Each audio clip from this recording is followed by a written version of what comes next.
Alors, un exercice de base de la musculation, l'exercice par excellence qu'on peut réaliser partout, les pompes. Les pompes, on les trouvera réalisées d'une façon multiple et variée, avec des variantes parfois plus insolites les unes que les autres. Ici, on va en voir juste quelques-unes, des variantes assez simples, mais qui peuvent correspondre à des niveaux divers et variés. Une variante très simple d'effectuer les pompes pour un niveau vraiment débutant va être de les effectuer contre un mur, de placer les mains supérieures à la largeur des épaules, de venir amener le buste vers l'avant et de simplement retendre. C'est une variante ici qui est relativement facile. Pour augmenter la difficulté, on pourra le faire par exemple à une barre guidée en cherchant à descendre progressivement la hauteur de la barre.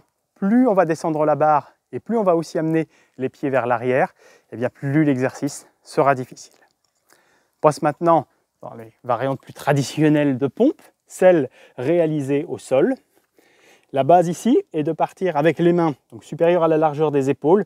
L'idée ici, ça va être à 90 degrés au niveau des coudes quand les bras sont parallèles au sol. Ici, voilà. Ça c'est la position de base qu'on pourra élargir pour augmenter le travail sur les pectoraux, rapprocher pour augmenter le travail sur les triceps et la partie sternale des pectoraux. Notre mouvement de base, on vient se placer ici, de descendre le buste au sol et de remonter. Bien gainé au niveau du haut du corps, le bassin reste à la même hauteur que les épaules, le buste est le plus à l'horizontale possible. Pour commencer plus simplement, on pourra réaliser l'exercice avec les genoux au sol,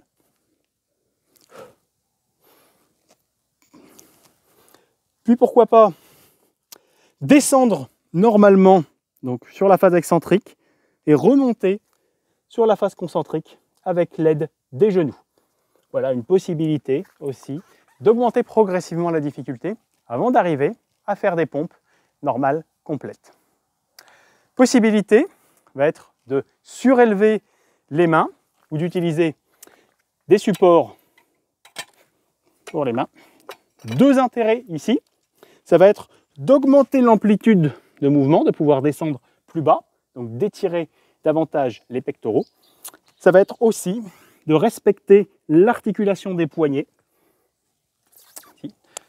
en n'ayant pas de cassure entre l'avant-bras et la main. Possibilité également d'effectuer l'exercice sur les poings. On a vu que l'écartement des bras avait un impact sur la sollicitation plus ou moins importante des pectoraux par rapport aux triceps, ce qui va changer également la participation musculaire. Là vraiment à l'intérieur du pectoral, ça va être la position du buste et la position des mains par rapport aux pieds. La position de base, là, travaille principalement les faisceaux moyens du grand pectoral. La position avec les mains surélevées, donc avec une charge un petit peu plus faible, va accentuer le travail sur la partie inférieure des pectoraux. Pour augmenter le travail sur la partie supérieure pour le faisceau claviculaire du pectoral, ça va être d'effectuer l'exercice avec les pieds surélevés sur un banc ou sur un ballon.